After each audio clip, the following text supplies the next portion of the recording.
Right. Okay. and then put your base HP in there as being like 6 or something, and then when you put a Constitution score in, the box will add the two of those together.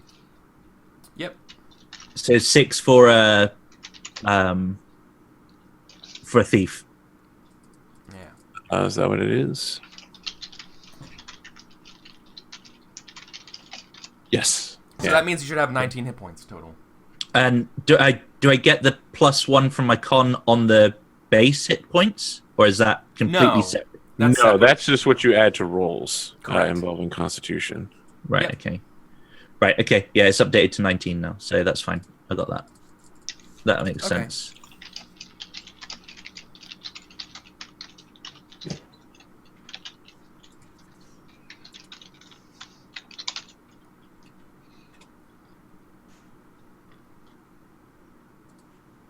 What did I miss? We're just writing out your HP and stuff for like as a cleric. What you would have? Like for example, as a cleric, you would have 8 plus your Constitution stat, like your actual physical score. Okay. Jesus Christ. I'm gonna need 1 second. Sorry, guys. Rupert. The spirit spoke to me. Yep. The spirit spoke to me of a great danger that follows Rupert. Oh, is this you going through your bonds? Yeah. Okay. Okay. Just so you know, you're fucked. So if I have you as one of my bonds has my back when things go wrong, that would be very, very wrong. Yeah, no, let's do it. Let's do it. But you'll have no idea who I am because you would only see me as like a squirrel that just like happens to fall on a bad guy at the right time and startle him. You're just a lucky halfling thief, and animals just seem to be a running theme with you. Just seem to be helpful. Yeah. Okay. Yeah. Okay, so I stole something from someone. It's going to be one of the elves because fuck you guys. You know, I knew that halflings were fucking dirty ass motherfuckers. I didn't know if they were thieves too. Like, so it's going to be Yumi, and I want to have her holy symbol.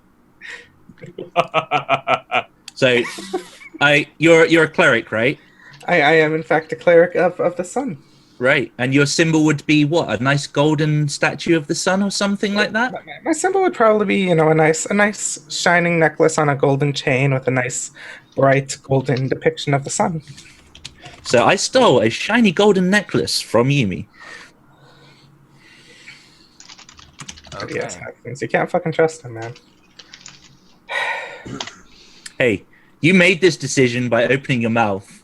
Deal with it. So I want to ask Bjorn. So let's do a couple little like bond questions here, real quick. So I've got my bonds ready to. Well, everyone gets 1 bond for this, and I want to know who do you trust as a good and faithful person? So we're only taking 1 bond, period. No, like ignore bonds on your sheet. Like this is really this is going to be the bond that you're gonna use. I'm gonna ask each class a specific one. I was gonna go with converting somebody to my faith, but I feel yes, Rupert is good and faithful person. I trust him implicitly. You see, I have heard the reputation of Rupert. He is man who steals from elven clerics. Completely trustworthy in my eyes. Awesome. And Asa, I want to know, who did you once refuse to heal and why? Okay, sweet. Okay, I'll remove that. Asa, you know, she was traveling along one day, and there's this human, you know, just kind of laying on the side of the road. And he was like, "Oh, I think I've hurt my ankle. Can you please help me?" And I mean, he looked perfectly fine to me. This should be a player character. Oh, a player character. Yeah. I apologize. No problem. I didn't specify that. I'm sorry. In this case, I'm gonna say that. Okay, what's the name of your character again? Oh, Lingle Gathulian.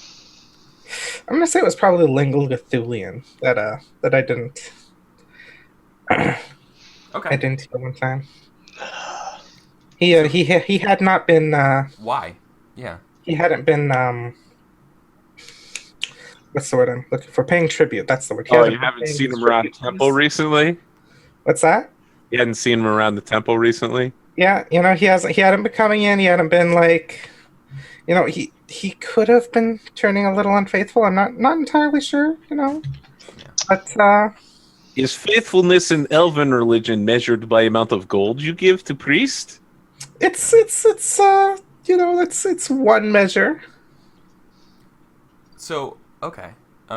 So Lingle, who here have you heard of before, like of this group, right?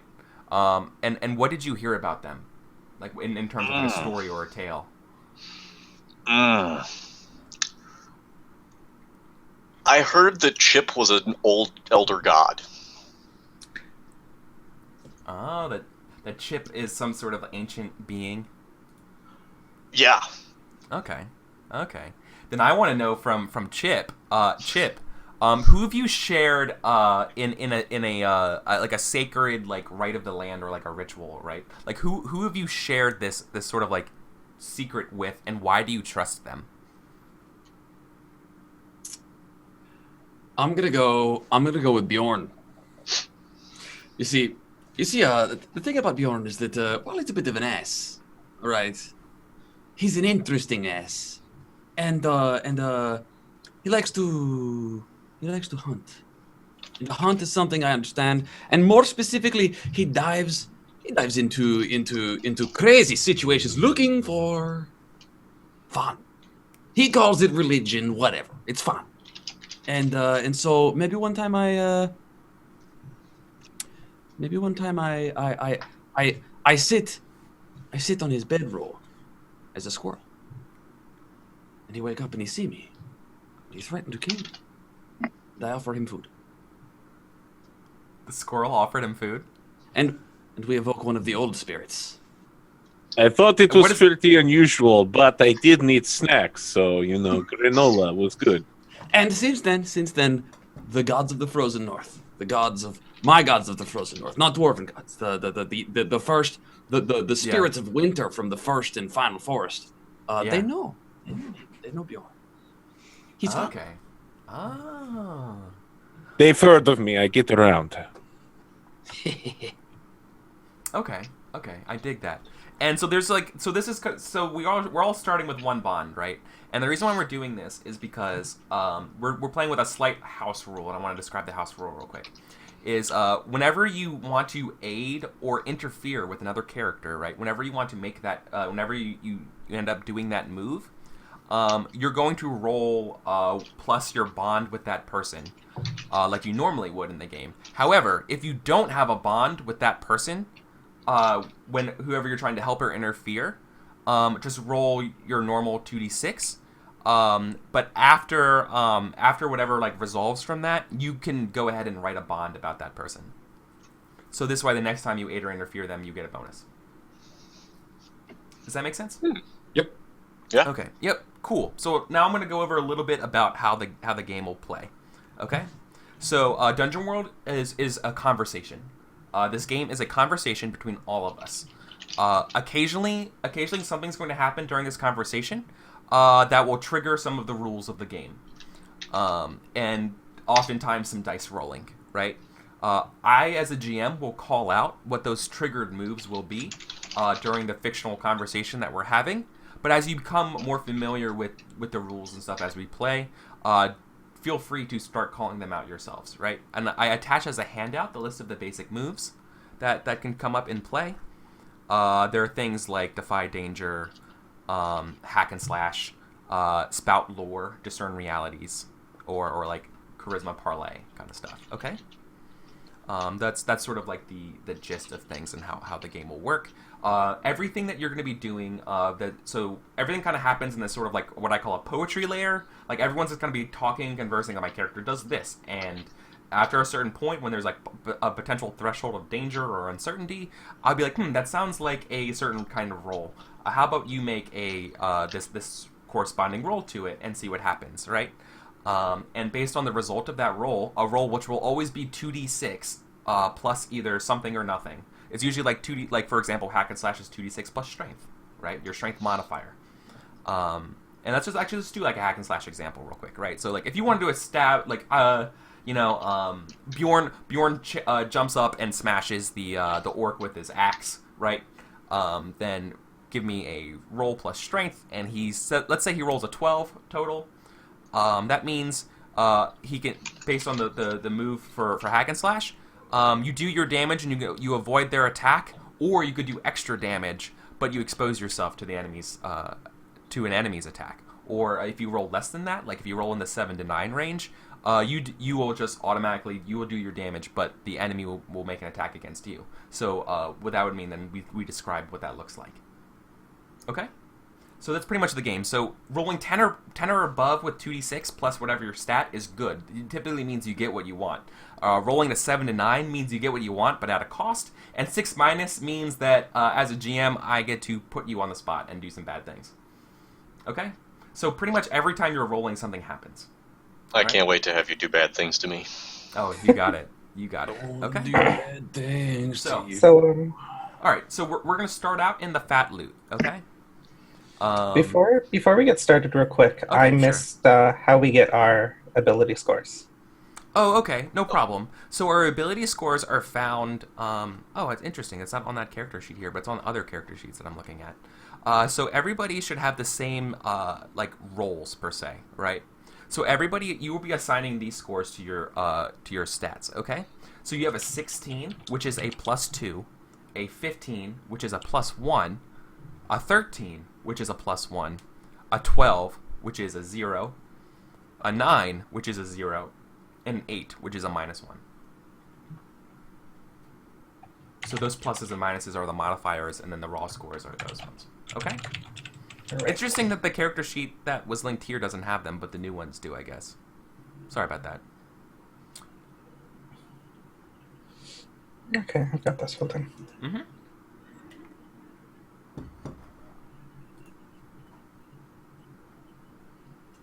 Yep. Then as a cleric, you also select one of your starting move, your deity. My starting move. Yep.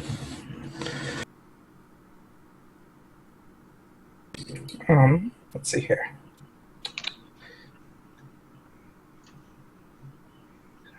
Are there any questions from anyone else right now while we're waiting? I don't think so. Okay, cool.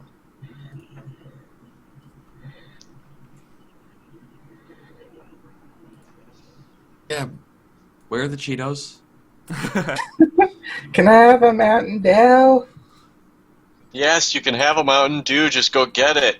Where's the Mountain Dew? It's in the fridge.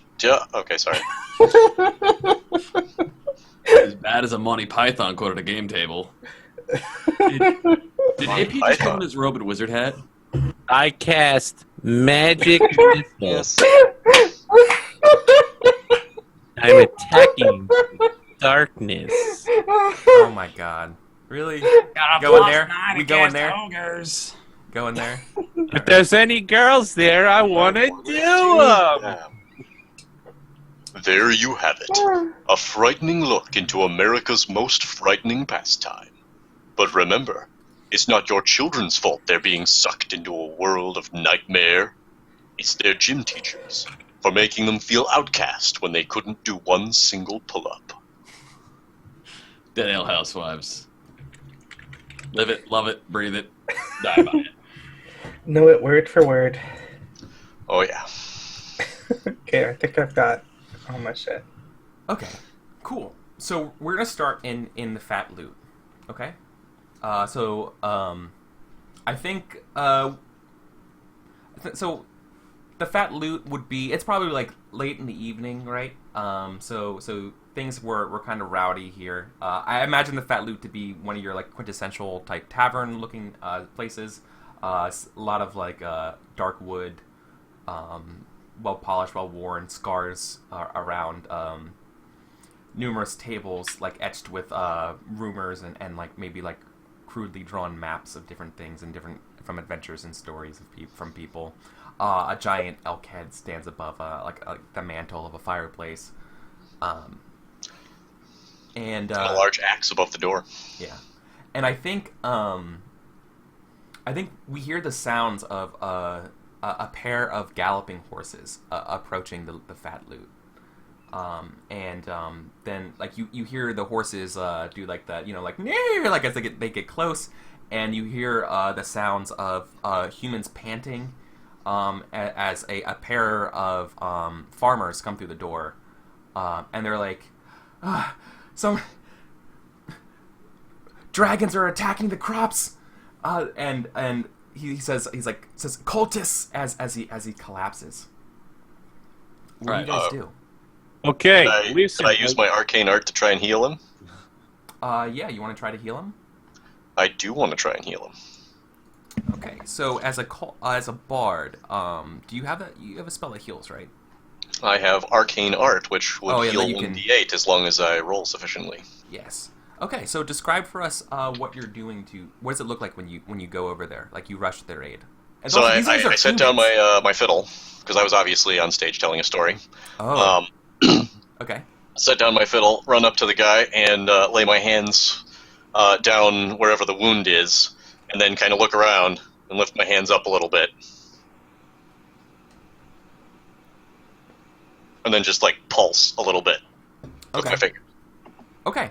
So go ahead and so what kind of so you have to weave your performance into like a basic spell, right? Oh. So there was this one time I was healing this guy, and he got better. It doesn't happen all the time, though. It doesn't work all the time. Don't look at me like that. Okay. Okay, so you got an 8.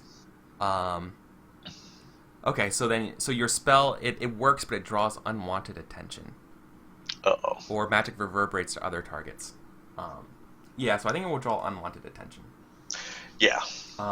Moving to the other human would probably be good. I think yeah. No, well, I think what happens is there a I feel like the Fat Loot has a no magic policy. Oh. And I think the bartender, a stout-looking woman by the name of let's go with How about Justine? Justine. Okay. Justine hammers down like, "There's no magic. What are you doing?" And she does. I don't think she sees that the men have collapsed. Maybe she like ran out from the back room and it's like, "What is going on? Why is this person on the floor? Why was there magic being cast?" Oh, he was dying. It looked like he was dying. I think I'm done now. I think that Justine looks at you incredulously, but then notices the farmers and is like, "Is that Dan? Is that Danric and his son? My Maybe. God, they're farmers out. They're farmers out near the first and final forests. They must have ridden all night. Okay, My listen God, help up. them." Listen, if we had let him die, I could have asked him some questions. But now I have to be like, is this good dragon attacking them? Am I allowed to kill this thing? Or is this another, actual dragon, I don't know how you humans do things around here. You let dragon live underneath stairs. Yeah. Can I actually hunt this creature? So I think the son is like he's extremely shaken. He sees his dad just was passed out and got revived, and he stammers and he goes, I don't know. It's the size of a horse. There's almost a dozen of them. It doesn't dragons the size of horse. Sounds more like wyvern or perhaps some form of flying raptor. I don't know. Okay. Let me ask you a question, small child. Are we actually allowed to hunt this thing on your land, or are you going to get upset because we are killing your best friend or something? What? No, I don't. They're not. They're wild. I don't know. They're not. No, just they're attacking. Can you stop stammering, please? I just need straight answer. I don't speak your language. He's like, I'm sorry. It's like they attacked our neighbors. We're the only ones who got out. Okay, all right, I can work with this. Who here in this particular bar is looking for action, adventure, money, perhaps leftover dragon parts? I only need skull for certain rituals. So Okay, go, Squeegee. I've got So at something this to do point- as well. having escorted the people who have an adventure ready to go, I will turn from being a horse back to being this little guy, right? He's not like halfling small, but he's not really like human big. You can't really pin, is he an elf? Is he not? Right? But outside I will just be like, okay, that's enough waiting, and I'll just like shift back into a person, right? Not even really particularly caring that I now leave one of the riders without a mount anymore. The point is, I brought the adventure to the people that need some excitement. And so I will walk in and with my ever-shifting accent, I will ask, is it alright if I take toenail? Oh, he's Chip. Oh, I like you. You are a very fine young little thing. Okay, yes. Dragon does not actually have toenail. They do not grow ivory out of nail. A crime deserving of death!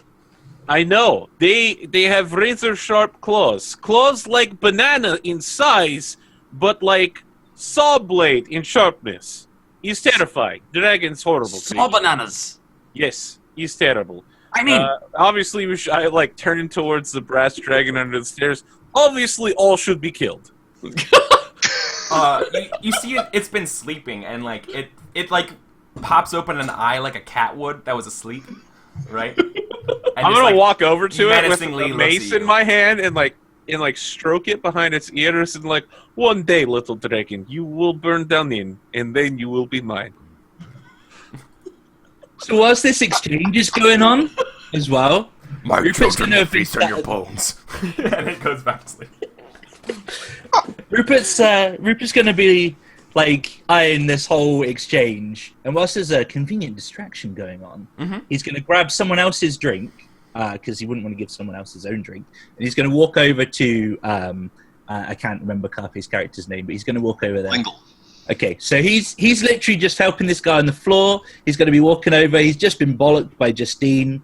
Like, you're right, mate. Here, have a drink. You look like you could use one. Don't worry about it. You were only trying to help. And it'll sort of help him up and pick his pockets. Oh my god. Okay. Okay. So you're gonna. this party is off to a good start. you He's give him- got a gold purse or something, right? So Yeah, of course. Obviously, for bringing him that drink, he has to pay for it. yeah, right. Sure. It wasn't even my drink, but fuck it. Oh, for sure, for sure. So you For grab sure. someone else's drink as well. So I roll just literally the dice next to the dex thing, right? And that should do it. Yeah. So when you pick pick someone's pockets, that's not a thief specific ability, right? I have taken that as one of my starting moves. I've taken Tricks of the Trade. Okay.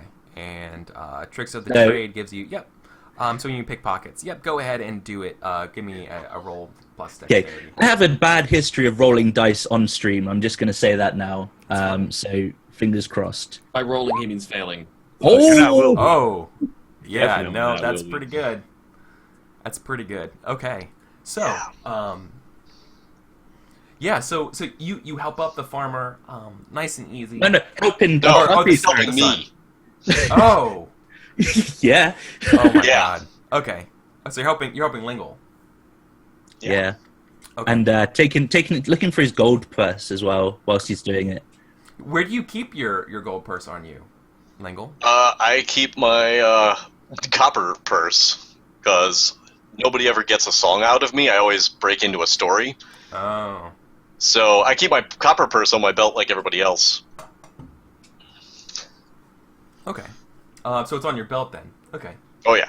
All right. Yeah. So then,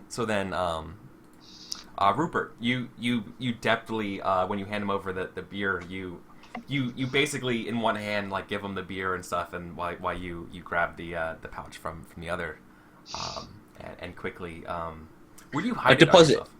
yourself? It would just go into my clothing. Like I've got like Okay. a big jacket. Okay, so it goes just- in one of your mini pockets.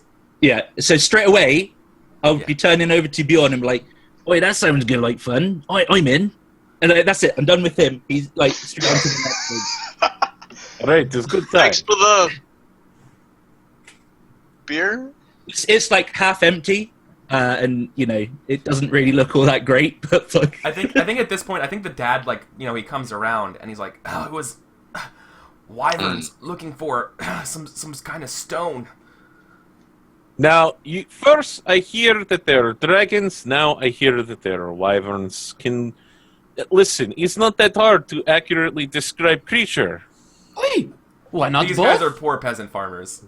They look at you weirdly. They're like, I mean, what is this you dwarf pretend saying? to be poor peasant farmers, but, everyone knows difference between the wyvern and dragon. Dragon is huge, wyvern is tiny.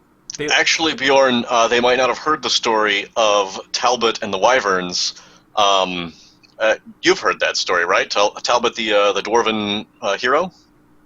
I mean, I've heard you in this bar before. I'm sure you're about to tell me tale. Well, yes. See, Talbot was born into a poor dwarven family, but that's not important because he grew up. Yawn. And Much like all the rest of your stories is putting me to sleep. It's good. Sometimes I have trouble putting to sleep. fine, never mind. I'm going to give You're a bard. This is I got- your bardic thing to do. You're Yeah. encountering an important creature, right? Let's I do haven't it. encountered one yet. Oh, okay. Leave it to the dwarves to ruin a perfectly good story. I have, a perfectly good story. There's 4 parts. A beginning, a middle, and me. Right? Just you wait.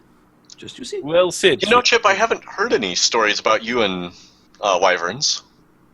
Not yet. They haven't happened yet. They're about to, I think. Unless it's a dragon. A drivern. Oh, a wagon. Ooh. Listen, if we encounter a wagon somewhere along the road, we will be in lots of trouble. They're vicious if only wounded. Chip, I think you are in. Rupert, you are in as well.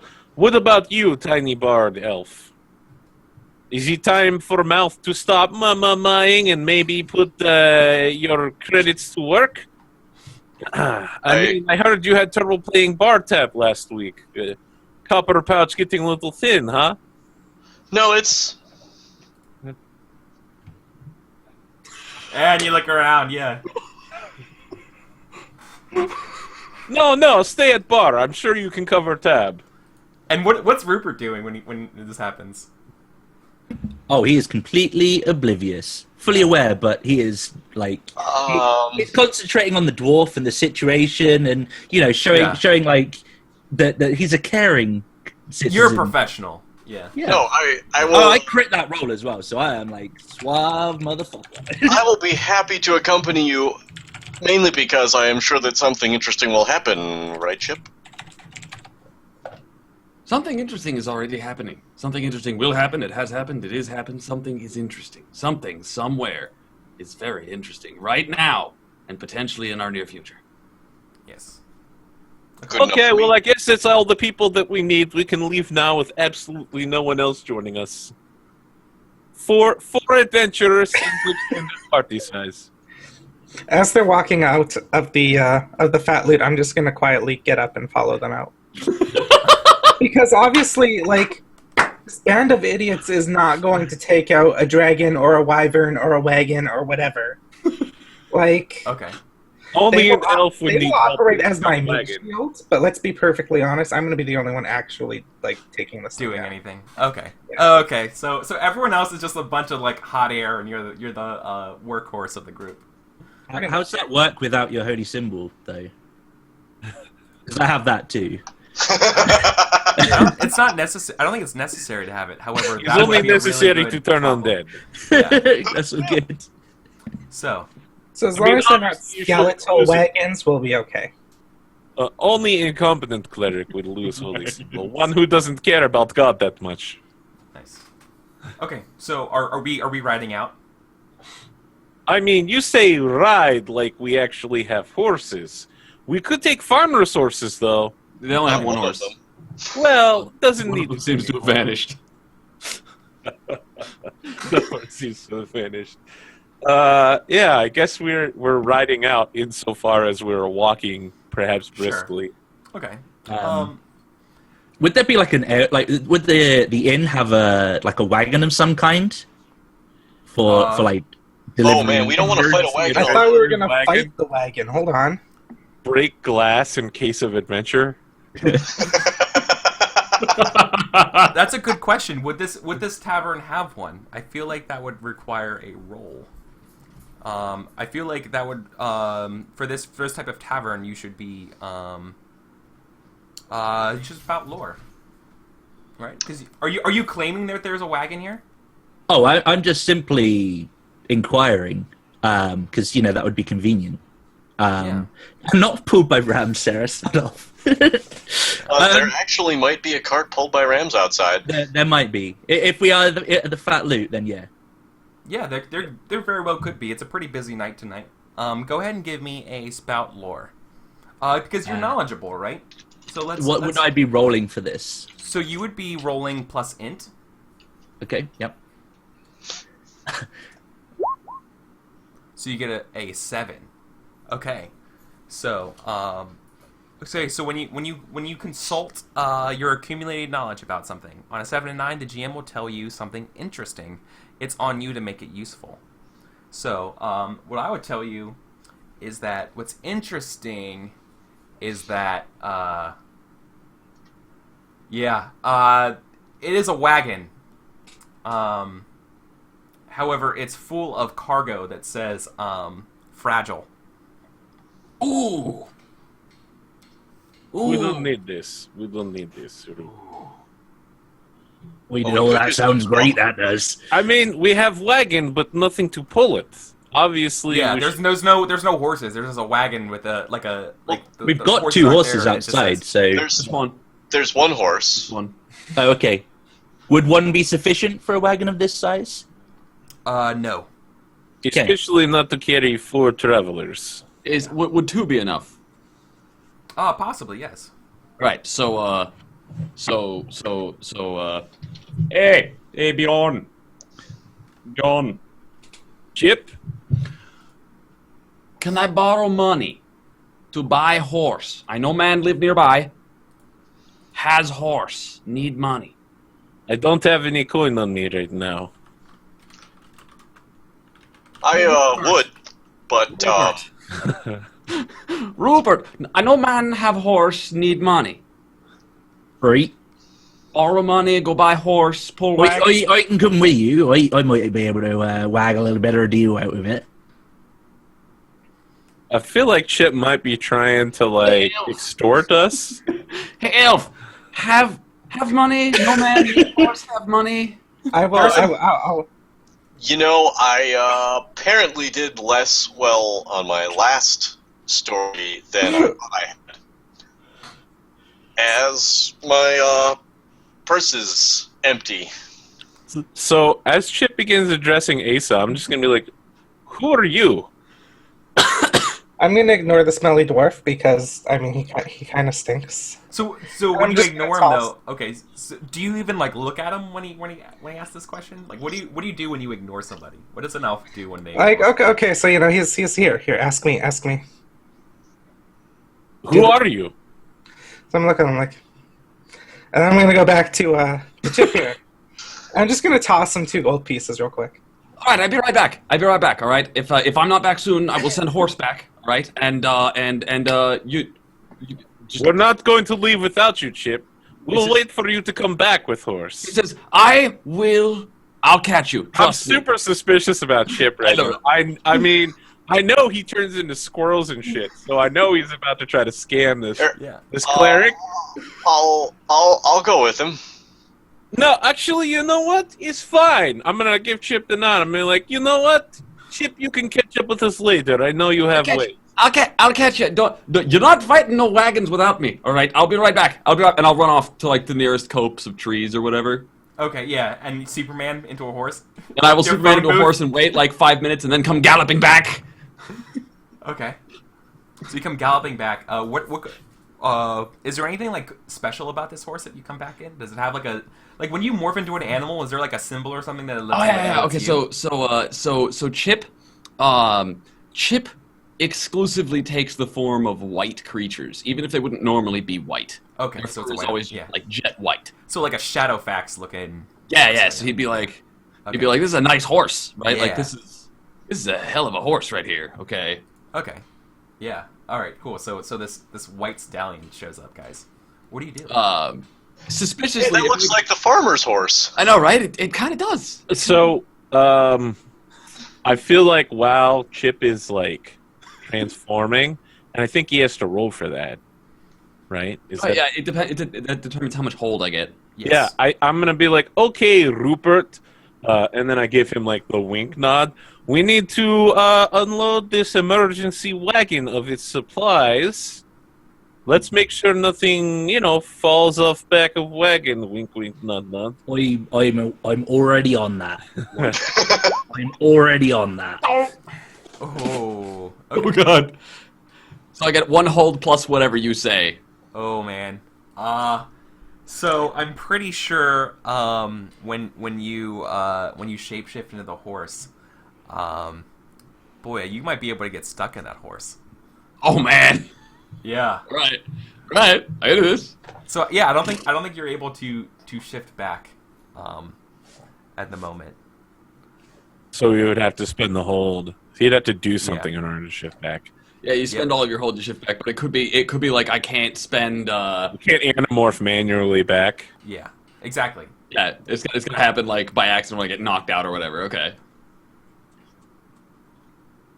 So Okay, look at this fine horse, easily worth 2 coin.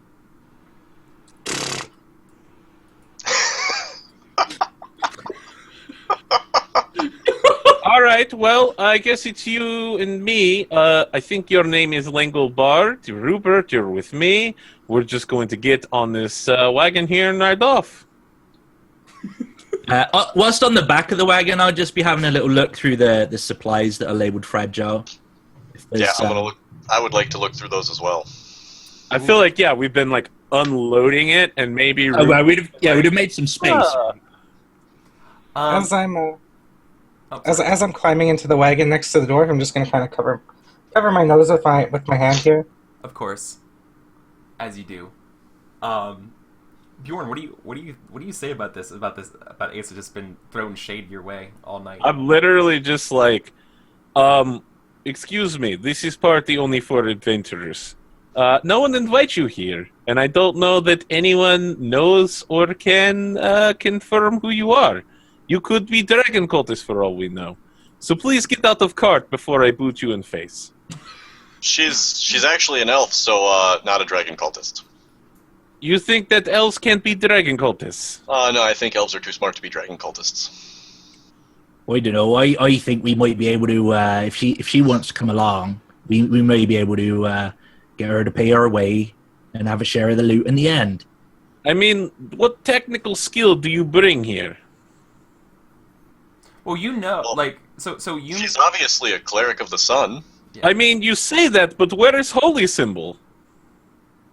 The man's got a point there, right? Huh. So, noticing that I don't have my necklace on, I'm gonna hold up my mace and show the symbol emblazoned on the bottom of the shaft. I'm gonna hold up my mace as well, and I'm just gonna be like, I have mace too.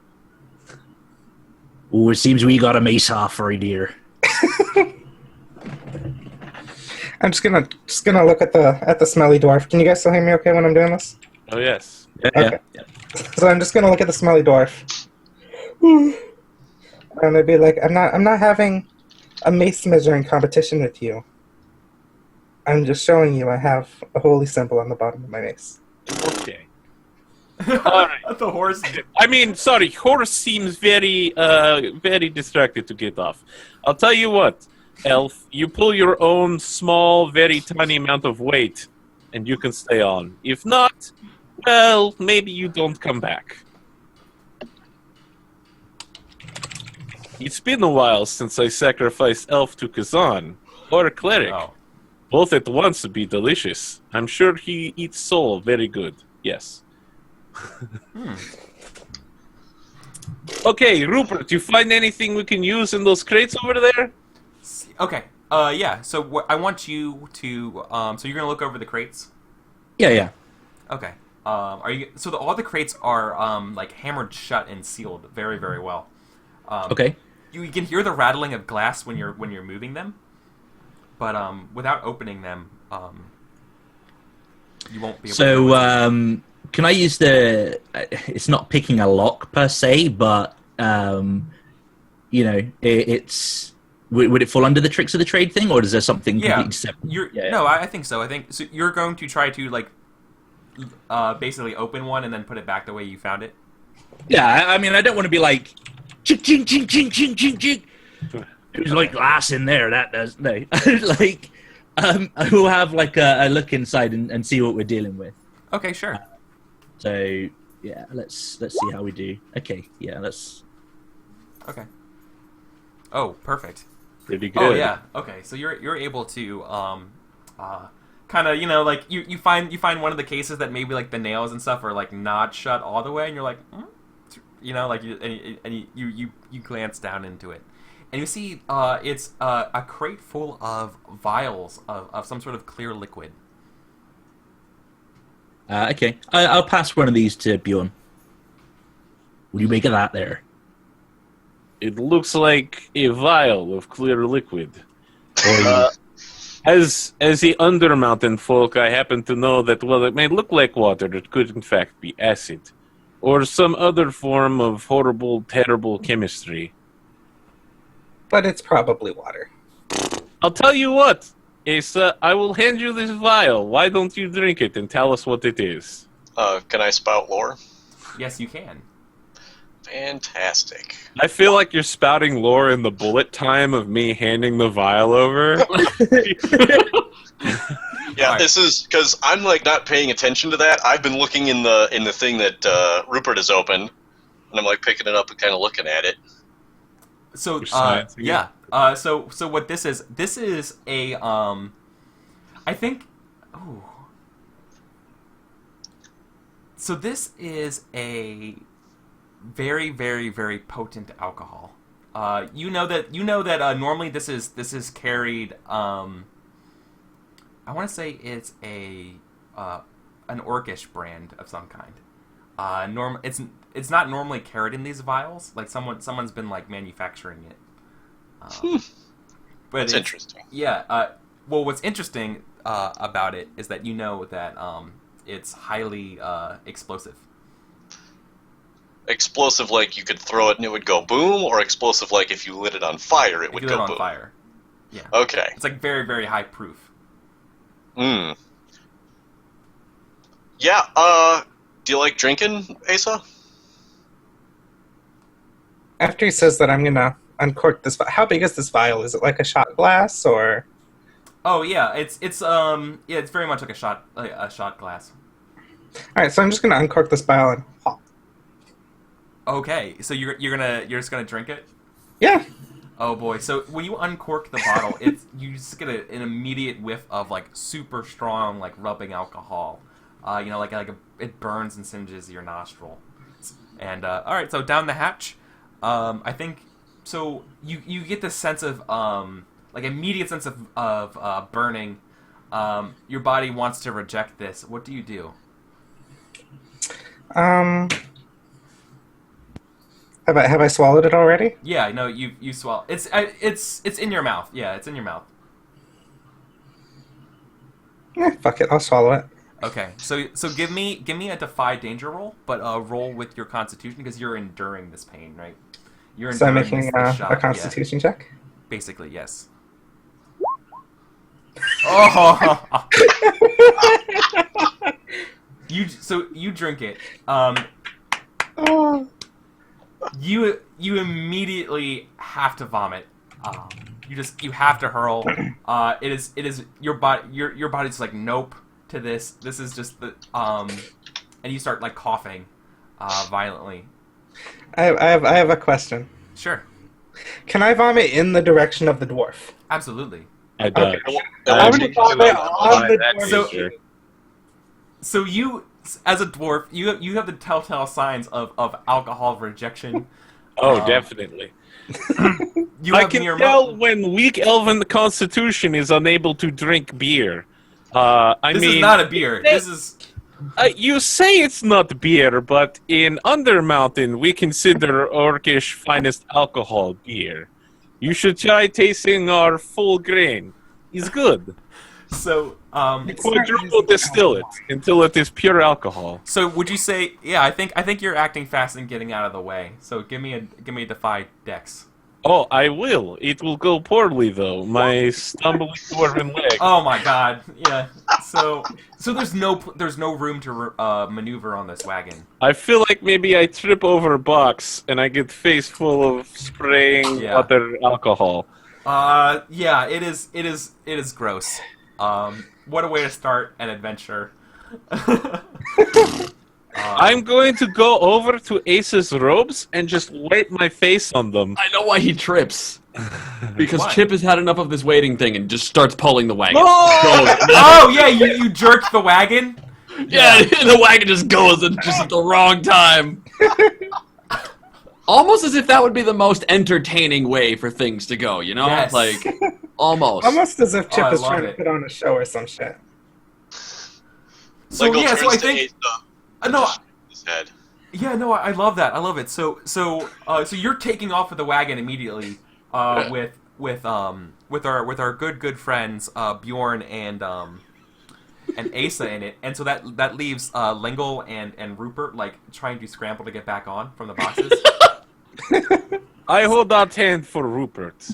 I'll try and scramble up and get on as quick as as soon as the horse just starts doing the bolt, I'll be like, ooh. Yeah, so you're gonna have to run up and catch up with this wagon and get on. Okay. Okay. So is anybody helping you? Oh, I'm definitely aiding him. I reach out hand and I scream, Rupert! Okay, so imagine like the wagon going like this is like Need for Speed, like you're running, and so Rupert's sprinting up to it. Okay, so Is it a 30-minute long wagon chase? no, so go ahead and give me a So you're gonna try to aid Rupert, right? I am. Okay. So go ahead and try to aid him. Roll bonds with Rupert. There is no button for bonds, so I just roll with +1. Did you already have a bond with Rupert? I did. Rupert is a good and faithful person. I trust him implicitly. That's right. You do trust him. Yeah, absolutely. Okay, cool. So your hands out there. They I would say you give them a +2 because you have firm dwarven grasp. So go ahead and give me a. You're acting fast, right, Rupert? So give me a plus dex, right? You're running to catch up with this wagon. Awesome. Yeah. Oh yeah. You easily succeed. My little halfling feet are going. Yeah, you're booking it. You're booking it, and Bjorn picks you up and swoops you up into the back of the wagon. Lengel, what are you doing? Since I know Chip, and he's a tricky little bastard, can I have, figured that he was gonna do something weird, and use my intelligence to, grab onto the wagon, just as he's leaving? Oh, quick thinking? No. Okay. Oh, yeah. Yeah, so you're basically gonna do this by quick thinking. Mm-hmm. Yeah, absolutely. And since I have a bond with Chip, do I get to add another one? That's only no. I don't think so because Chip's not helping you for this. He's okay. interfering with you. Okay, gotcha. But I don't see myself helping people. So you knowing classic Chip maneuver. You were anticipating the wagon pull, and you already were moving in the direction of the wagon. So go ahead and give me a. Oh, you already did. Get an 11. Okay, cool. So describe how do you get back? So I guess you get up in the wagon then before, chronologically, probably before Rupert. Just slightly. Yeah, you're climbing up in the wagon, getting ready. While we see Rupert hauling ass to get up to the wagon. Okay. To catch onto Bjorn's hand. Yep. Cool. So we're all in the wagon now, and unfortunately, I think Asa, your stomach is still not feeling well, and I think you're going to take the sick condition from the strong alcohol, which is the little checkbox above Constitution. So you're gonna take -1 forward to your Constitution checks. Fun. So, rushing with on the wagon, you guys haul through the countryside. In the distance, we see far away Sun City, and before Sun City, like coming off from the horizon, would be like a giant, massive forest, and there's some smoke billowing and some fire coming out in front of the forest, like near a looks like a barn's on fire, and it looks to be like also in the distance. Look at some smoldering ruins somewhere else, like there was another fire already, as well as you see dark shadows of winged serpents, kind of like following around the smoke trails and stuff, and sort of like their shadows are flickering in the firelight. Okay. Does anyone here know about flying winged serpents? We believe your lady friend there, the one that's a wee bit delicate in the guts department, had just dealt with a whole load of cultists on this regard. She may know a thing or two. Bjorn asks, does anybody know about serpents? And the horse up front just goes...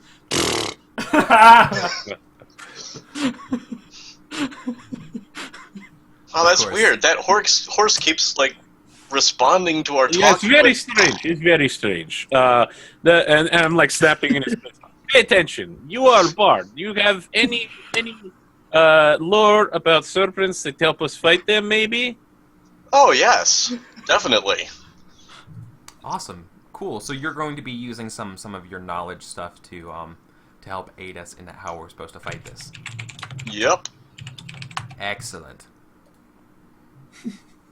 Okay, so when I first encounter an important creature, location, or item covered by my bardic lore, I can ask the GM any one question about it. Yes. So what would you like to ask me? I would like to know what the best way to get these things to stay grounded is. Ooh. It's bait. Obviously, yeah. they like to eat elven clerics. It is absolutely bait. Okay. Alright. So you remember that story about Talbot? He got the wyverns to come down to him by sending out his trustful squire as bait, and he hung piles of meat on the squire. I don't think that's gonna work for us unless we kill one of those horses, but I don't really want to do that. That would be a very bad idea. Seems like a human way to do things. I'm gonna look over at hold on. I keep forgetting what character I called this character. Langle. I'm gonna look over at Langle and be like, they're just horses. We can always replace horses. Well, yeah, but we can't replace them here necessarily. I suddenly and violently yank the cart just like to interrupt the elf. Like, jar it. Listen, I want to explain something to delicate elven sensibilities, okay? I know it might be difficult to understand Undermountain philosophy and religion. It's hard for, what do you call, lesser races to understand sometimes. When you get to being that tall, the air is thinner when you are 3 or 4 feet taller. It's hard to process information correctly. I can understand how a lesser race might think that way. Here is your real issue. So Our the hearts point, are same size, but you being taller, you have less flesh. That is why smaller races have more compassion. I'm gonna look What over. kind of monster kills another man's horse? You are I'm gonna look over. people. I'm gonna look over at Langle and I'll be like, you can tell he's been living under a rock. Oh Thank you. God. That is the highest compliment that can be paid. What does Chip?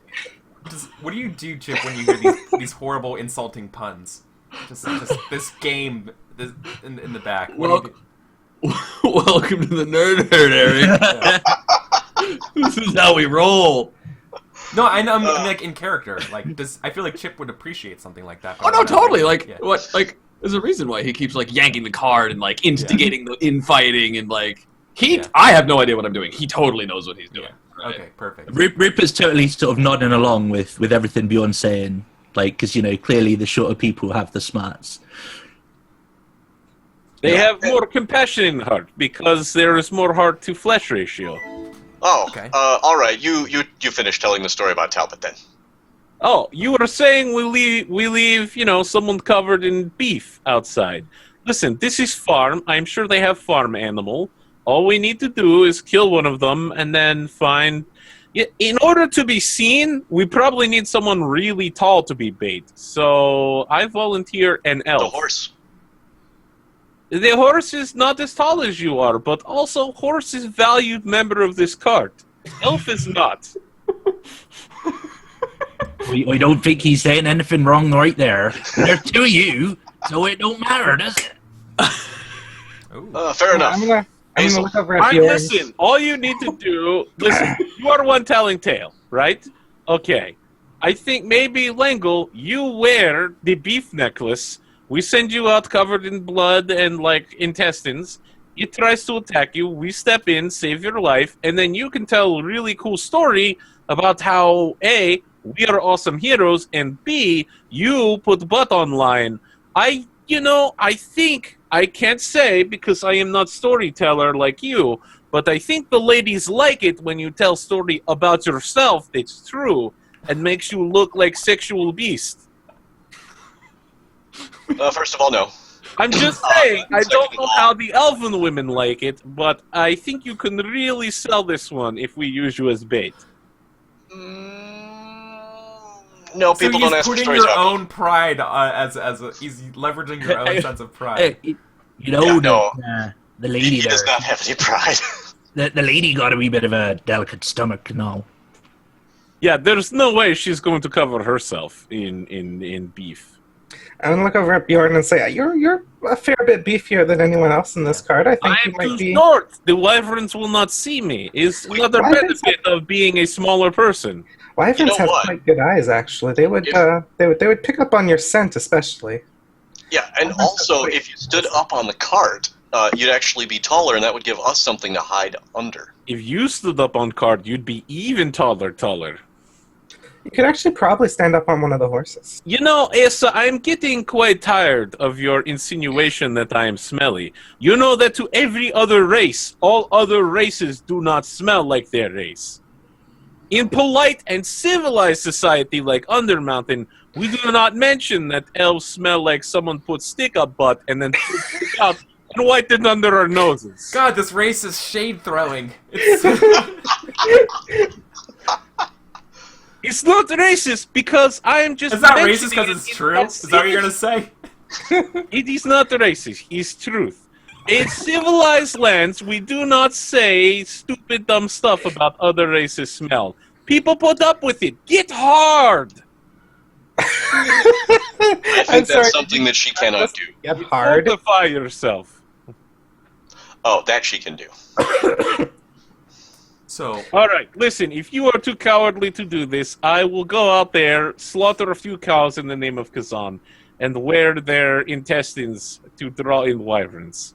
How about just one? I don't think it would take more than Listen, one. you don't understand. It's part of 7 laws. Kazan requires many sacrifices of cows when you are sacrificing.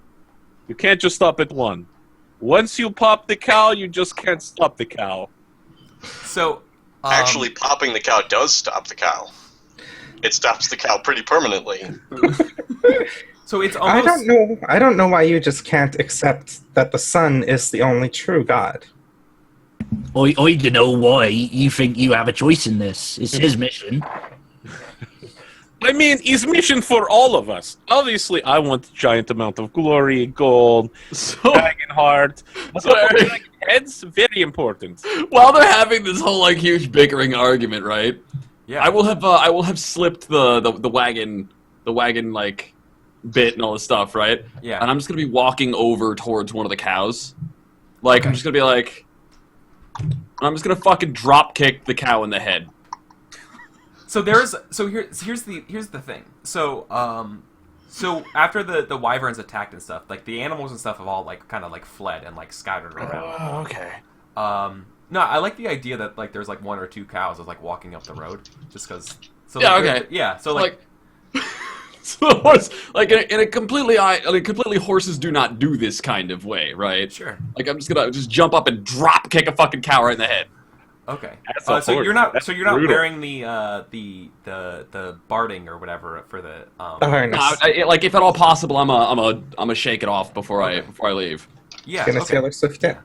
So if you shake off the barding, I feel like the wagon's going to kind of like shake and stuff as well, maybe spilling out. No, maybe we've come to a stop, and we're also drawn into this argument. We don't even see this happening, and that way, when Chip uses the hold to drop kick the thing, Chip will appear, and we'll be like, "Oh, Chip brought us a dead cow." Hey, Chip, how's it going? Yeah. Okay. So you want to drop kick this cow? Yeah. Like, yeah. like, What am I like, rolling? you know. Okay. So this will be a hack and slash roll. All right. Is that based on strength? Yes. Is there any special thing for being a horse? No. All right. But it is pretty easy. Okay. I got an 8. Okay.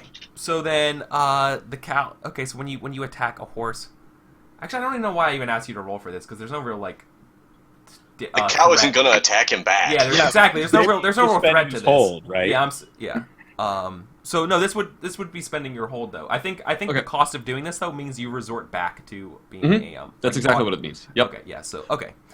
So now that would be the like cost. they're so engrossed in this argument, right? Chip will just like randomly appear, like dragging a cow corpse, and I'll be like, "Yo, dog!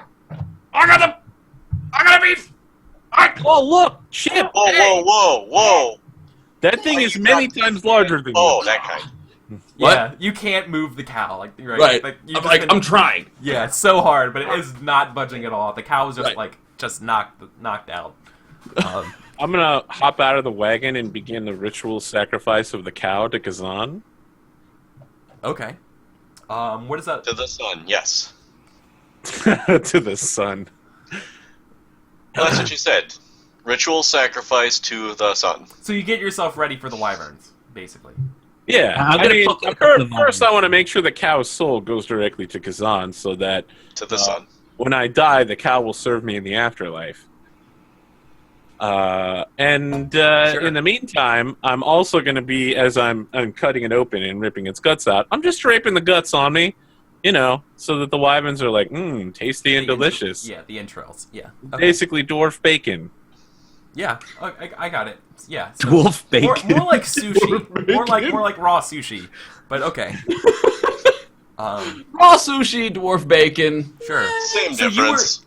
so you will be making yourself bait to these wyverns. These wyverns will be absolutely attracted to you. As he's covering himself with these entrails, I'm gonna look over at Langle and I'm gonna be like, I don't know whether he smelled worse before or after he started covering himself. I'm gonna pick the elven cleric's nose. Like I am actively, as she starts bitching about this smell again, right? I'm just casually bloop, and start wiggling my finger until obviously she bats my hand away or whatever the hell she does. Like what the fuck, right? What the fuck are you doing? Oh well, you seem to be bitching so much about how things smell. I figured you might have shit up your nose. Yeah, you don't have to roll for it. Say what, Eric? You don't have to roll for it. Let it go. All right. Savage. So savage. Can I just backhand this little whatever the fuck he is? Yeah, of course. Can I intercept her hand before she gets there? What would I roll for that? Elder God! So you're gonna basically prevent Yumi from doing it. Well, I think that's fine unless Yumi doesn't want you to, and then we could roll. No, I'm cool with him stopping me. That's Yeah. okay. Whoa! Not a good idea. You should respect your elders. That druid privilege. I'm just gonna be watching this from the cut, like,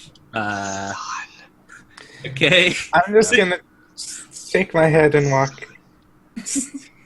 How's that blood and guts doing for your delicate condition? That's how. Okay. So it's almost dawn. The sun is almost rising up. Like the sky is that like light or a violet kind of color, and Yeah, you guys hear like the shrieks and cries of the wyverns in the distance. They seem to be like you see like a pack of them on the ground, like eating something, and then a couple other ones are like flying around. You're probably like a couple hundred, or like you're fair distance away from whatever they're doing. So are you guys going to approach? Like, are you ready for your strategy to go into effect? Actually, I want to speak with Dead with the cow. Yeah. Yeah. Okay. It has a very so moving you're gonna tale for you. You're gonna convene with the cow. Well, it has knowledge gained in life, but it also has knowledge gained in death.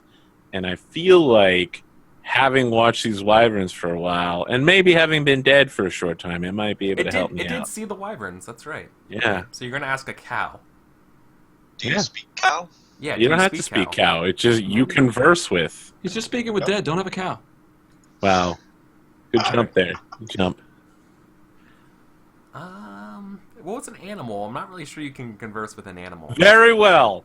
Unless I'll tell you what I'm going to do. A druid I'm going to who knows walk into animal the speech open would help. area and begin doing Kazan's ritual dance and his call to prayer, which is the theme song from One Punch Man translated into English lyrics. I don't sing it in the original Dwarven because it wouldn't make as much sense. You know, it's obviously better in the original Dwarven, but, you know. Of course. And so there's lots of, like, head banging with my enormous, like, metal dreadlocks. And there's lots of, like, stance posing to make sure that the wyverns not just see me, but also this drapery of dead cow beef. Sure. Okay, and I think lean over to as Azel. Uh-huh. He might make a good bard if he didn't smell. You know, if we cleaned him off. I mean, you know, if we taught him how to take a shower, he could be fairly entertaining. And I think at that moment, the wyvern's attention is immediately gained by the dwarf's antics, and we're gonna go to break. Okay. At that moment. One Boom. punch. That's it. I always win. So we will see you guys in another 5 minutes. So I gotta go fill up some more coffee. I'm gonna go get some coffee myself. Yeah. So see you guys soon. See you in 5 minutes. Thank you so much for tuning in, and this has been Dungeon World.